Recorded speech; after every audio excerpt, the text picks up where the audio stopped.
Hello, intelligence. How are you? Hope you all are good. This is Akshay Chopra and welcome to my YouTube channel that is Akshay Chopra Maths जहाँ हम 10th class NCERT maths discuss कर रहे थे बेटा।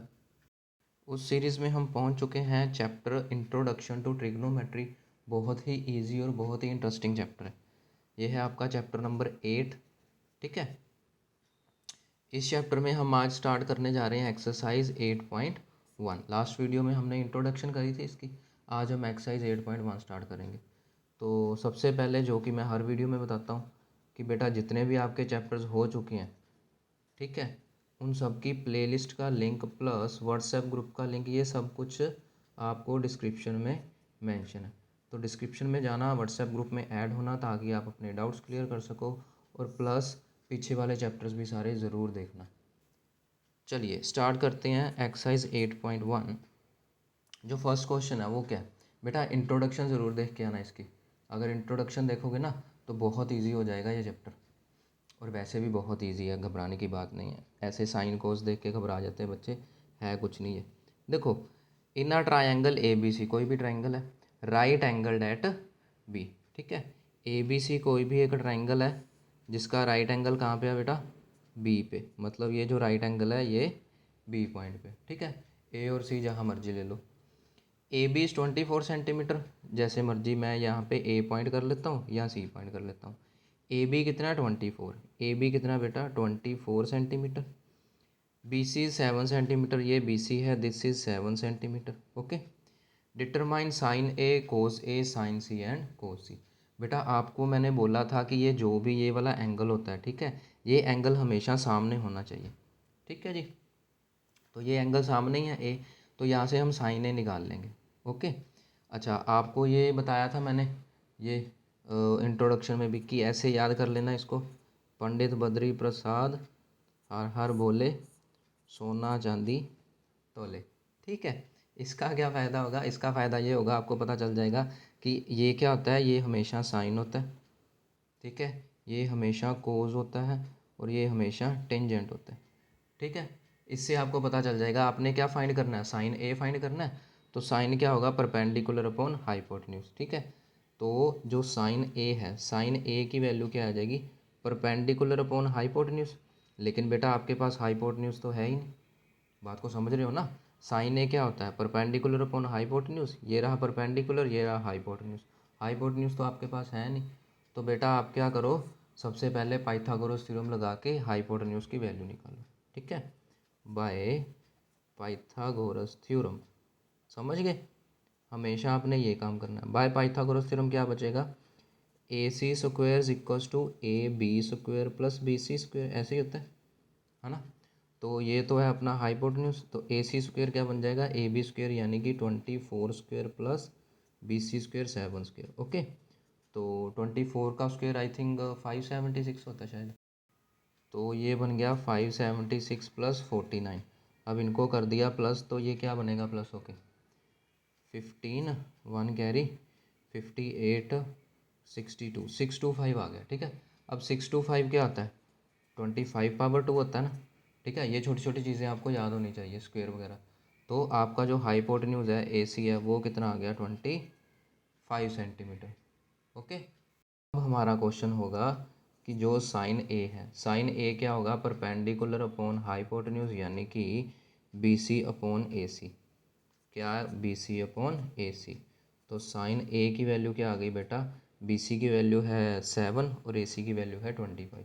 तो इसका answer आ गया 7/25। उसी तरह से कोज ए, कोज ए क्या होता है बेटा, ये देख लो, बेस अपॉन हाइपोटेन्यूज कोज होता है। ठीक है, वो क्या होता है, बेस अपॉन हाइपोटेन्यूज। यहाँ पे बेस क्या है ए बी और हाइपोटेन्यूज क्या है ए सी। ओके, तो जो अपना कोज ए है, कोज ए की वैल्यू क्या आ गई, A B 24 and A C is 25। तो कोज की वैल्यू क्या आ गई 24/25। ठीक है, ये था आपका फर्स्ट पार्ट। क्या था ये, फर्स्ट पार्ट। अब सेकंड पार्ट में क्या है, सी चाहिए, साइन सी एंड कोस सी। आपको मैंने हमेशा बोला है कि जो भी ये एंगल होता है ये हमेशा सामने होता है। ठीक है जी सॉरी, जब ऊपर वाले एंगल की वैल्यू निकालनी है तो बेटा परपेंडिकुलर और बेस इंटरचेंज हो जाते हैं। इसको मैं एक अलग पेज पे करके बताता हूँ एक बार। ये देखो, ये देखो, जैसे ये हम ट्रायंगल बना लेंगे, ये ट्रायंगल बना लिया हमने, राइट एंगल बी पे था ना। अब देखो यहाँ पे मैंने साइन ए और कोस ए की वैल्यू निकालनी थी, तो मैंने ए सामने रखा है, ठीक है। अब सी की वैल्यू निकालनी है तो सी सामने रखेंगे, ए उधर ले जाएंगे, ठीक है। तो अब देखो हमारी साइड्स कैसे चेंज होंगी। हमारा ए बी कितना है 24, ये रहा ए बी कितना आ गया 24। बी सी कितना है 7, तो बी सी कितना हो गया यहाँ पे 7 सेंटीमीटर, ओके। ए सी कितना था 25, यहाँ पे भी ए सी कितना है 25, ठीक है। तो कहने का मतलब है कि जब भी आप इन एंगल्स को इंटरचेंज करते हो ना, ए और सी, मतलब ये ऊपर नीचे वाले एंगल्स को इंटरचेंज करते हो ना, तो बेटा परपेंडिकुलर और ये बेस ये आपस में इंटरचेंज हो जाते हैं, हाइपोटेन्यूज को फ़र्क नहीं पड़ता, ठीक है। अगर आप बिना डायग्राम बना के ये कर सकते हो तो वेल एंड गुड है, नहीं तो आप क्या करो, ये डायग्राम बना लो, 1 मिनट लगेगा। जो एंगल चाहिए वो एंगल सामने रख लो, परपेंडिकुलर बेस उस अकॉर्डिंग लिख लो, आपका आंसर बन जाएगा, ठीक है। तो अब आपको क्या निकालना बेटा, साइन सी की वैल्यू निकालनी ना। साइन सी क्या होगा भाई, परपेंडिकुलर अपॉन हाइपोटेन्यूज, यानी कि A B upon A C, A B upon A C. तो जो आपका साइन सी है उसकी वैल्यू क्या आ गई, ए बी 24 है और ए सी 25 है, ठीक है। अब क्या आ गया, कोस सी क्या होगा, बेस अपॉन हाइपोटेन्यूज, यानी कि बी सी अपॉन ए सी, क्या बनेगा B C upon A C. तो कोस सी की वैल्यू क्या आ गई, बी सी 7 है, ए सी 25 है, 7/25। ये था आपका छोटा सा क्वेश्चन, ठीक है बेटा। ये क्वेश्चन तो एक्चुअली 1 मिनट का है, लेकिन फिर भी 5-6 मिनट लग गए आपको समझाने के लिए। एग्ज़ाम में आएगा तो आप सीधा 1 मिनट में कर दोगे, ठीक है। तो मैं आपको ये बताना चाहता था कि जो एंगल हमें यहाँ चाहिए उसको सामने रख लेना, तो आपका परपेंडिकुलर बेस इंटरचेंज हो जाएगा, तो फिर उस अकॉर्डिंग हम नए परपेंडिकुलर और नए बेस को यूज़ करेंगे। हाइपोटेन्यूज वही रहता है, उसको फ़र्क नहीं पड़ता, ठीक है। चलिए अब करते हैं question number second. Second question में क्या है बेटा, फिगर दे रखी है 8.13, find tan p minus cot R. हमें क्या फाइंड करना है, tangent p minus cot R. अब टेंजेंट p फाइंड करना तो सामने p होना चाहिए, कोट r फाइंड करना तो सामने r होना चाहिए, ठीक है जी। तो देख लो फिर कैसे करेंगे। टेंजेंट p, ठीक है, टेंजेंट p। अच्छा, टेंजेंट की वैल्यू क्या आती है, परपेंडिकुलर अपॉन बेस ना। टेंजेंट की वैल्यू क्या आती है, परपेंडिकुलर अपॉन बेस, ठीक है। तो यहाँ पे परपेंडिकुलर ये है, बेस ये है। अब क्योंकि यहाँ एंगल सामने आर है लेकिन हमें पी चाहिए, तो ये परपेंडिकुलर बेस आपस में इंटरचेंज हो जाएंगे, यानी इस केस में परपेंडिकुलर क्यू आर बनेगा और बेस पी क्यू बनेगा, यानी कि परपेंडिकुलर अपॉन बेस, ठीक है। अगर हम कोट आर की बात करें, कोट आर के लिए तो ठीक है यही बनेगा, परपेंडिकुलर अपॉन बेस, तो ये क्या बन गया। अब कोट क्या होता है, रेसिप्रोकल होता है टैन का, तो ये क्या आ जाएगा, बेस अपॉन परपेंडिकुलर। बेटा ये देखो ना, ये था हमारे पास, ये था ना पंडित, ठीक है, इसको तो रट लो। ये देखो बेटा, टेंजेंट की वैल्यू क्या आती है, परपेंडिकुलर अपॉन बेस टेंजेंट होता है ना। तो यहाँ पे परपेंडिकुलर ये बनेगा, बेस ये बनेगा। कोट क्या होता है, टेंजेंट का रेसिप्रोकल, यानी वो क्या होगा, बेस अपॉन परपेंडिकुलर, ठीक है। ये क्या है, परपेंडिकुलर अपॉन बेस, वो क्या बनेगा, बेस अपॉन परपेंडिकुलर। तो बेस कितना है, अब आर है तो आर यही तो है सामने, बेस कितना है क्यू आर, परपेंडिकुलर कितना है पी क्यू। अब हमारा क्वेश्चन क्या है, tangent P minus cotangent R, ठीक है। टेंजेंट पी कितना होगा, Q R upon P Q, minus cot R क्या होगा, Q R upon P Q. ले ये तो दोनों सेम ही हो गए, कट गए, आंसर आ गया 0। ये तो 1 सेकंड का क्वेश्चन था, आंसर 0 आ गया, ठीक है। आपको साइड्स की ज़रूरत नहीं पड़ी, अदरवाइज़ आप पाइथागोरस थ्योरम लगा के पहले बेस निकाल लेते, फिर आप कर लेते, ठीक है। तो ये तो दोनों सेम ही आ गई, ज़रूरत ही नहीं पड़ी निकालने की, ठीक है। ये छोटा सा क्वेश्चन था अपना। चलो अब थर्ड क्वेश्चन पे बढ़ते हैं, आज हम 4 क्वेश्चन करेंगे, ठीक है ना। चलिए थर्ड क्वेश्चन क्या है, if sine A is 3/4 calculate cos A and tan A. बेटा इंट्रोडक्शन में बताया था हमारे पास ये 6 तरह के होते हैं ना, साइन, कोज, टेंजेंट, फिर उनके reciprocal, cosecant, secant and cot. बेटा इन 6 में से आपको कोई एक गिवन हो ना, तो आप सबकी वैल्यूज़, बाकी पांचों की वैल्यूज़ निकाल सकते हो, ठीक है। समझ गए ना, कोई एक गिवन हो आप बाकी पांचों की वैल्यूज़ निकाल सकते हो, बात को समझे, ठीक है। तो हमें एक क्या गिवन है, साइन ए, हमें क्या गिवन है, साइन ए 3/4। अब साइन क्या होता है, परपेंडिकुलर अपॉन हाइपोटेन्यूज होता है ना, यानी परपेंडिकुलर की वैल्यू 3 है और हाइपोटेन्यूज की वैल्यू 4 है। तो हमारी जो ट्रायंगल बनेगी कुछ इस तरह से बनेगी, हालांकि हमें ज़रूरत नहीं है ट्रायंगल बनाने की। ये देखो ए लिखा है ना, आपको पिछली वीडियो में बताया कि ये जो एंगल होता है वो कौन सा होता है बेटा, ये सामने वाला एंगल होता है। समझ गए कौन सा एंगल होता है, सामने वाला एंगल। तो ये हमारे पास मान लो बी है, इसको मान लो सी है। अब देखो साइन ए दे रखा है परपेंडिकुलर अपॉन हाइपोटेन्यूज, यानी इसकी वैल्यू 3 दे रखी है और इसकी वैल्यू 4 दे रखी है। ठीक है, अब हमें क्या फाइंड करना है, बेस। ठीक है, तो पहले पाइथागोरस थ्योरम लगाओ, बेस फाइंड करो। क्या करेंगे, बाय पाइथागोरस थ्योरम।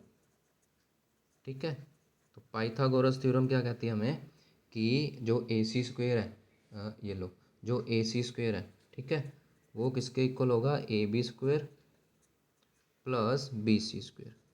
ठीक है, तो ए सी स्क्वेयर यानी कि 4 स्क्वेयर, ए बी हमें फाइंड करना है, बी सी स्क्वेयर यानी कि 3 स्क्वेयर।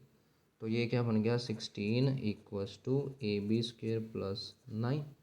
ओके, तो ये क्या बन गया, 16 minus 9 equals to A B square.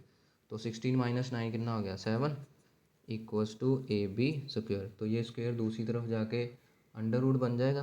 तो जो हमारा ए बी है उसकी वैल्यू क्या आ गई, अंडर रूट 7। ठीक है, जो ए बी लेंथ है उसकी वैल्यू क्या आ गई बेटा, अंडर रूट 7। अब तुमको क्या कोस ए और टैन ए निकालना है, बस कर लो, इसको याद करो पंडित जी को। ओके, ये मैं तुम लोगों के लिए लिखता हूँ, वैसे पेपर में भी ये फेयर में लिखने की ज़रूरत नहीं है, रफ में लिख लेना। लेकिन अगर तुम लोग प्रैक्टिस अच्छी कर गए ना तो इसको लिखने की ज़रूरत ही नहीं है, तुमको याद ही हो जाएगा। ठीक है, साइन की वैल्यू क्या होती है, कोस क्या होता है। अब हमें क्या फाइंड करना है, कोस ए। तो कोस ए क्या होता है बेटा, बेस अपॉन हाइपोटेन्यूज। यहाँ पे बेस कितना है, बेस अपना था बी ए √7 और हाइपोटेन्यूज कितना है, 4। तो आंसर कितना आ गया, √7/4। अगर हम टेंजेंट ए की वैल्यू निकालें, टेंजेंट ए क्या होता है, परपेंडिकुलर अपॉन बेस। परपेंडिकुलर कितना है, 3, बेस कितना आया, √7।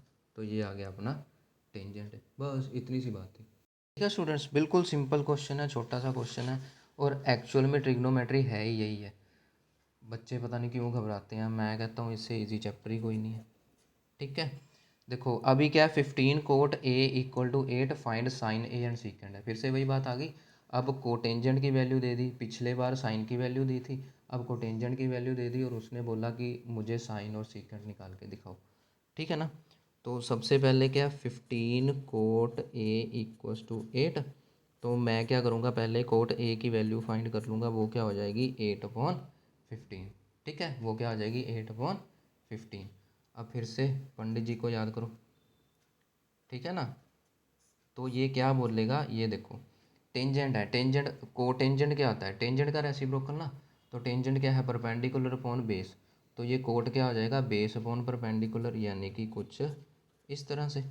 तो इस अकॉर्डिंग जो हमारी ट्रायंगल बनेगी बेटा, ये ए है, ठीक है, यहाँ पे बी मान लो, सी मान लो। मेन बात इसकी होती है, ये एंगल सामने होता है। ठीक है, तो बेस अपना कितना आ गया, बेस आ गया 8, परपेंडिकुलर कितना आ गया 15। अब फिर से वही बात है, हाइपोटेन्यूज निकालना पड़ेगा।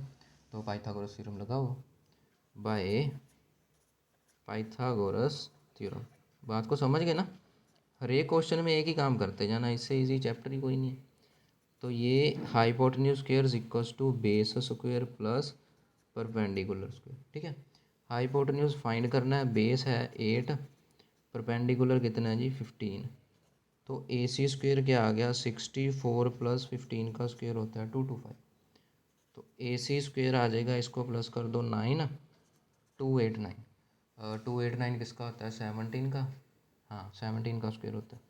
तो ए सी स्क्वेयर क्या आ गया, 17 स्क्वेयर, यानी कि जो अपना ए सी है उसकी वैल्यू क्या आ गई, 17। ठीक है, तो जो अपना हाइपोटेन्यूज है वो कितना निकल के आ गया, 17। ओके, तो बस आ गया हाइपोटेन्यूज। अब बाकी वैल्यूज़ निकालो। साइन ए है, साइन ए क्या बन जाएगा, साइन ए क्या होता है, परपेंडिकुलर अपॉन हाइपोटेन्यूज। लो जी, तो साइन ए की वैल्यू क्या आ गई, परपेंडिकुलर कितना है 15, हाइपोटेन्यूज कितना है 17। ओके, और क्या था, सीकेंट ए।